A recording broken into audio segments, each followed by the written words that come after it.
राधे राधे दोस्तों, आज सुने आप एक बुढ़िया माई या उनकी दो बेटा का कहानी।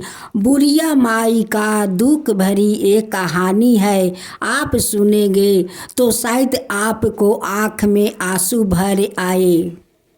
बहुत पहले की बात है। एक बुढ़िया माई थी या उस बूढ़ी माई का दो बेटा और दो बहू थी। बूढ़ी माई अपना बेटे बहू से बहुत ज़्यादा प्यार करती थी। वो कहती थी कि मेरा बेटा बहू तो मुझे टाइम पर खाना दे देते हैं, इससे ज़्यादा मुझे क्या चाहिए, और कुछ नहीं चाहिए मुझे। लेकिन उस सीधा साधा बूढ़ी माँ का पता कहाँ था कि मेरा बेटा इतना बड़ा बेईमान निकलेगा, अब अपने माँ को धोखा देकर भाग जाएगा। लेकिन धीरे धीरे उनकी दोनों बेटा अपना माँ से सही करवा लेता कागज पर। लेकिन माँ कभी नहीं पूछती कि बेटा ये क्या चीज़ का कागज है, क्यों मुझसे सही करवा रहे हो। माँ कभी अपना बेटा से नहीं पूछती। माँ तो यही जानती कि मेरा बेटा तो बहुत अच्छा है, अपना माँ से क्यों धोखा करेगा, क्यों झूठ बोलेगा। इसलिए माँ कभी अपना बेटा से कुछ नहीं पूछती। तो दोस्तों, ना पूछने के कारण तो दोनों बेटा इतना बड़ा धोखा अपना माँ को देकर भाग गया। एक दिन की बात है, दोनों बेटा चुपके से ने अपना परिवार को लेकर आए अपना माँ को बिन बताए वो परदेश भाग गया। जब वो बूढ़ी माँ अपना घर में देखती है तो बेटा बहू कोई नहीं है। अब तो बूढ़ी माँ यही सोच रही है कि मेरा बेटा बहू, लगता है बहू लोग अपना पति को लेकर अपना महके गई हुई है। दोस्तों, बुढ़िया माई का घर लीलाम होने के पता कब चला। उनकी बेटा जो आदमी के पास घर बिक्री करा था, वो लोग उस घर में रहने के लिए आ गए। तो बूढ़ी माई कहने लगी कि अरे तुम लोग अपना सामान मेरे घर में क्यों ढुका रहे हो। तब वो आदमी बोला कि आपका बेटा मेरे पास एक घर बेच दिया है, मैं रहने के लिए आया हूँ। तब बुढ़िया माई छाती पीट पीट कर रोने लगी कि अब मैं कहाँ जाऊँ, मेरे पेट के जामल मुझसे धोखा किया, धोखा करके अपना परिवार को लेकर भाग गया। बुढ़िया माई का रोना धोना देख कर उस आदमी कहने लगे कि माता जी आप मत रोइए, आप इसी घर में एक कोना में रह लीजिए, लेकिन मत रोइए। तब बूढ़ी माई कहती है कि जब मेरा घर ही नहीं रहा तो इस घर में मैं रहकर क्या करूँगी। बुढ़िया माई अपना दो कपड़ा लेती है या उस घर से निकल जाती है। जात जात एक जंगल में दो तुलसी का पेड़ था, उसी पेड़ के नीचे जाकर बूढ़ी माई रहने लगी। वहाँ पर जो तुलसी के दो पौधे थे, एक कृष्णा तुलसी और एक राधा तुलसी थी। अब तो बुढ़िया माई उसी तुलसी के छाया में भूखे प्यासे रहने लगी। एक दिन कृष्णा तुलसी वहीं पर प्रकट होते हैं और कहते हैं कि माई तू यहाँ पर क्या करती है, क्यों रो रही है, क्या हुआ माई, तू अपना दुख मुझे नहीं बताएगी। बुढ़िया माई तो कृष्णा तुलसी को पहचान नहीं पाई। बुढ़िया माई को यही लगा कि ये कोई बदमाश है, यहाँ से मुझे भगाने के लिए आया है, अब मुझसे मीठे मीठे बात करते हैं। बुढ़िया माई कहने लगी कि हट, तेरा जैसे छलिया मैं कितना देखी हूँ, तू मुझसे छल करके यहाँ से भगाना चाहता है। बुढ़िया माई कहने लगी कि एक तो मेरे पेट का जन्मे हुए संतान मुझसे छल करके मेरा संपत्ति नीलाम करके भाग गया। अब तू आया है यहाँ से भगाने के लिए। अब तो तुलसी कृष्णा हंसने लगे। उस बूढ़ी माई का बात सुनकर कहने लगी बूढ़ी माई कि मेरा दुख दर्द सुनकर तेरा हंसी आता है, भाग यहाँ से जा। तो कृष्णा तुलसी कहने लगे कि माई मैं तो यहीं रहती हूँ, तेरा सामने रहती हूँ, मैं कहाँ जाऊँ। तब बूढ़ी माई कहती है कि तू यहीं रहता है तो तेरा नाम क्या है, तू कहाँ रहता है, तू झूठ क्यों बोलता है। फिर कृष्णा तुलसी कहने लगे कि माई मैं तो झूठ नहीं बोल रही हूँ, मैं तो तेरा सामने रहती हूँ। तब अपना नाम बताते हैं कि माई मेरा तो नाम कृष्णा तुलसी है, मैं तो झूठ नहीं बोल रही हूँ माई, झूठ नहीं बोल रही हूँ। तब बुढ़िया माई कहती है कि तू कृष्णा तुलसी है तो ठीक है, कृष्णा तुलसी तो भगवान होते हैं, मैं तुझे भगवान मान कर कुटी कुटी प्रणाम करता हूँ। जब बुढ़िया माई प्रणाम कर ली तो कृष्णा तुलसी जाने लगे। बूढ़ी माई फिर कहने लगी कि रुक जाओ, अगर तुम भगवान हो मैं अकेली रहती हूँ, तुम कुछ ऐसा उपाय कर दो कि मेरा अकेलपन दूर हो जाए। तब कृष्णा तुलसी कहने लगे कि माई तू जिस पौधे के पास रहती है ना, वहाँ पर एक मैं हूँ और एक मेरी पिए राधा तुलसी है। कृष्णा तुलसी कहने लगे कि माई जब तेरा भूख लगेगी तो तू अपना दोनों हाथ से थपरी पीट कर और तुलसी पाता तोड़ कर खा लेना, देखना तेरा पेट भर जाएगा। और जब तू मुझे याद करेगी तो 2 बार थपरी पीट कर उस पेड़ को हिला देना, मैं स्वयं तेरा सामने आकर हाजिर हो जाऊंगा। अब तो बुढ़िया माई का जब भूख लग जाते तब इन बुढ़िया माई थपरी पीट कर तुलसी पाता तोड़कर खा लेती और उनकी पेट भर जाता। ऐसे करते करते बुढ़िया माई का कुछ दिन तो बीत गया। कुछ दिन का बाद बुढ़िया माई बीमार पड़ गई, लेकिन कृष्णा भगवान के बताए हुए बातें बुढ़िया माई भूल गई थी कि कृष्णा तुलसी तो मुझे बताया था कि तुम मेरा पैर हिलाना, मैं स्वयं तुम्हारा सामने हाजिर हो जाऊंगा। ये बात बुढ़िया माई भूल गई थी। बुढ़िया माई को तो बहुत तेज का बुखार हुआ था। बुढ़िया माई सोची कि मैं पेड़ को हिला ही देता हूँ। अब तो बुढ़िया माई कृष्णा तुलसी को पेड़ को नहीं हिलाकर और राधा तुलसी को पेड़ को हिला देती है और वही पर स्वयं राधा तुलसी प्रकट हो जाती है और कहती है कि माई क्या बात है कि मुझे उठाया। कहती है कि बेटी देखना, मुझे तो कृष्णा तुलसी कहे थे कि जब तुम्हारा मुझे याद आएगा तो तुम मेरे पैर को हिला देना, मैं स्वयं आकर हाजिर हो जाऊंगा। लेकिन आज तुम्हारा पैर हिलाया तो बेटी तुम आकर हाजिर हो गई। अब तो राधा तुलसी उस बुढ़िया माई को सर को अपना जांग पर रख लेती है और उसी तुलसी पाता से रस करके उनकी मुंह में डाल देती है। बूढ़ी माई को तो सारा बुखार दूर हो गया। बुढ़िया माई कहने लगी कि आज बेटी अपना चरण दे, मैं तेरा चरण को छूना चाहती हूँ, आज अपना चरण छूने दे बेटी। माँ तुलसी कहने लगी कि माई तू तो मेरा शरण में है और तू कितना मेरा चरण छुएगी, तू तो मेरा शरण में रहती है, तू शरण में रह माई, तू मेरा चरण मत छू माई, तू मेरा चरण मत छू। राधा तुलसी वहीं पर अपना शक्ति से एक झोपड़ी बना देती है और कहती है कि माई आज से तू उस झोपड़ी में रहना, तू इस दोनों गाछ का रोज जल देना माई, रोज तू जल चढ़ाना।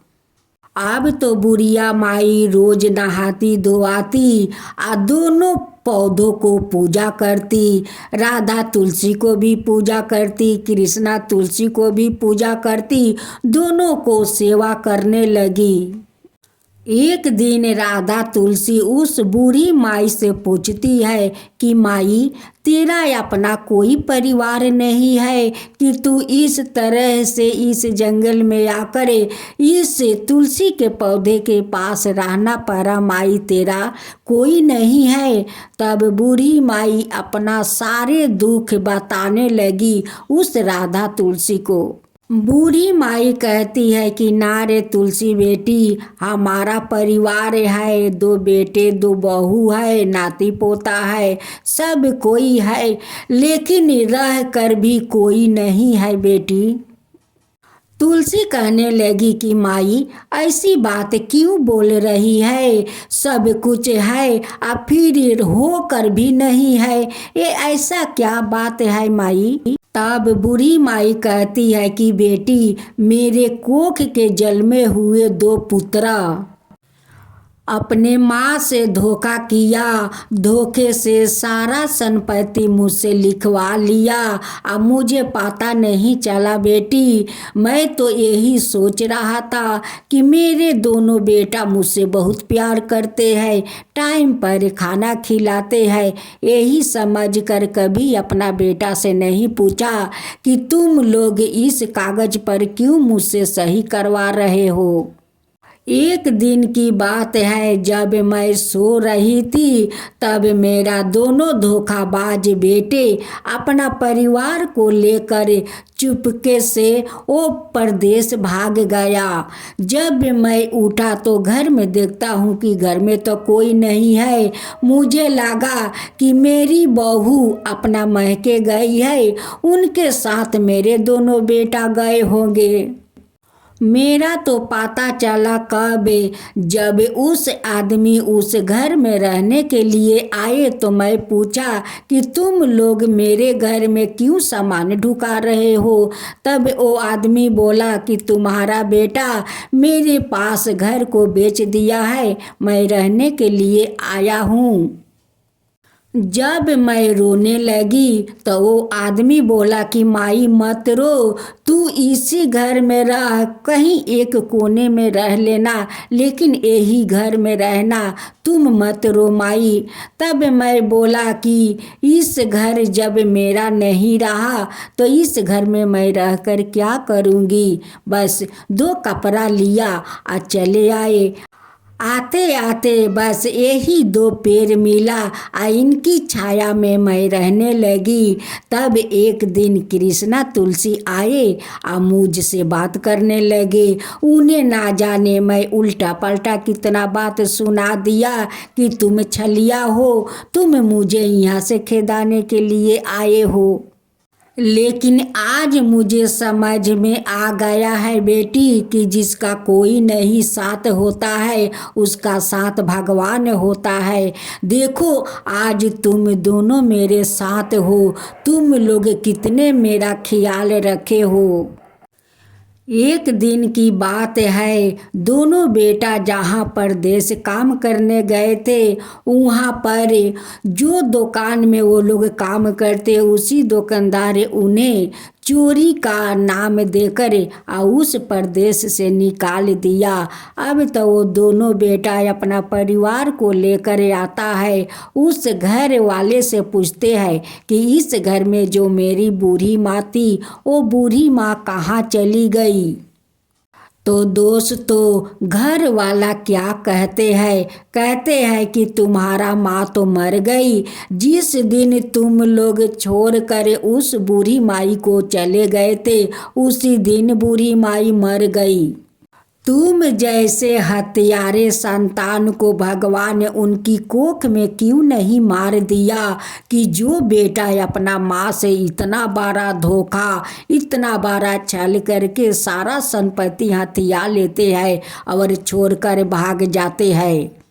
और आज अपनी माँ को याद आया, आज अपनी माँ को खोजने आया है कि मेरी माँ कहाँ गई। ओ माई तो उसी दिन मेरा घर छोड़कर चली गई, ना जाने माई कहाँ होगी, कैसे होगी। अब तो दोनों बेटा ससुराल जाते हैं, वहाँ पर सास ससुर ठुकराते हैं। जब गांव में जाते हैं तो गांव वाला ठुकराते हैं।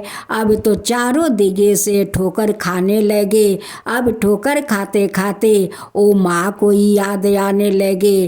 अब तो दोनों बेटा उस जंगल में लकड़ी काटने के लिए जाते हैं और देखते हैं कि उस जंगल में बूढ़ी माई पूजा कर रही है। जब सामने जाता है तो अपना माँ को पहचान लेता है कि ये तो मेरी माँ जंगल में रहती है, इस झोपड़ी में रहती है। दोनों बेटा अपना माँ को पैर पकड़ कर रोने लगता है कि माँ, इस नालायक बेटा को माफ़ कर दो, इस हत्यारा बेटा को माफ़ कर दो माँ, मुझसे बहुत बड़ा भूल हो गया है माँ, तुम माफ़ कर दो माँ। देखो हम लोग चारों दिगे ठोकर खा रहे हैं माँ, हमें माफ़ कर दो माँ। लोग कहते हैं कि माँ को ममता तो अजीब होता है। उनकी संतान जैसा भी हो, बदमाश हो, चोर हो, डकैत हो, जब उनकी संतान कोई मुसीबत में पड़ जाते हैं तो माँ को ममता पिघल जाती है, उसे माफ़ कर देती है और अपना आंचल से उनकी आंसू पोंछने लगती है। तो माँ के ममता ऐसा ही होता है। तब बुढ़िया माई दोनों पौधा को हिलाती है और राधा तुलसी या कृष्णा तुलसी दोनों स्वयं वहाँ पर प्रकट हो जाते हैं और कहते हैं कि माई बोल क्या बात है। बुढ़िया माई दोनों को पैर पकड़ लेती है और कहती है कि हे कृष्णा तुलसी, हे राधा तुलसी, मैं आज तक कुछ नहीं मांगा आप लोग से, आप लोग का छाया में मैं रहा, लेकिन आज कुछ मांगती हूँ, आज मुझे निराश मत करना। हे कृष्णा, हे तुलसी, आज निराश मत करना। जब मैं मरूं तो मुझे नरक में वास मत देना, मुझे बैकुंठ में वास देना। यही आप दोनों से मांगती हूँ कि मेरा बैकुंठ में वास हो। कृष्णा तुलसी और राधा तुलसी दोनों कहने लगे कि माई, तू मरेगी तो तू नरक में नहीं जाएगी माई, तू तो बैकुंठ में जाएगी, तू बैकुंठ में वास लेगी माई, तू बैकुंठ में वास लेगी। दोनों बेटे आकर राधा कृष्णा को पैर पकड़ लेते हैं और रोने लगते हैं, मिनती करने लगते हैं कि भगवान जो आप दंड देंगे वो दंड भोगने के लिए हम लोग तैयार है। जो माँ के साथ हम लोग पाप किया है उस पाप धोने के लिए आप कुछ उपाय बताइए भगवान, उपाय बताइए। तुम लोग का पाप से मुक्ति मिलने के लिए अपना माँ को तीर्थ कराने के लिए ले जाना होगा, उनकी पूजा करना होगा, तभी न जाकर तुम दोनों को पाप धुल सकता है और पाप से मुक्ति भी मिल सकती है। राधा तुलसी का कहे अनुसार दोनों बेटा अपना माँ को तीर्थ कराने के लिए गंगा सागर ले जाते हैं और अपनी माँ को चरण को पूजा करते हैं और वहाँ से आते हैं तो उनकी माँ को मृत्यु होकर और वो बैकुंठ चली जाती है और दोनों बेटा उस झोपड़ी में रहने लगता है और उस दोनों तुलसी में पूजा करने लगे। अब वो दोनों को श्रद्धा भक्ति देख कर कृष्णा तुलसी और राधा तुलसी दोनों बहुत प्रसन्न हो जाते हैं और उनके घर का महल बना देते हैं, अन्न धन से भर देते हैं। अब दोनों बेटा बहू राज करने लगी। हे तुलसी, आप जैसे उस बुढ़िया माई को बैकुंठ में वास दिया, उनकी बेटा बहू को माफ करके उन पर प्रसन्न होकर महल बना दिया, वैसे सब कोई का बैकुंठ में वास देना, सब का ऊपर कृपा करना, सबको वैसे ही धन देना। जो आपका कथा कहे, जो सुने, जो हुंकार भरे, उन सब का ऊपर कृपा करना। हे माँ तुलसी, हे कृष्णा तुलसी, हे राधे तुलसी, सबके ऊपर कृपा करना। माँ तुलसी की जय हो, माँ तुलसी की जय हो।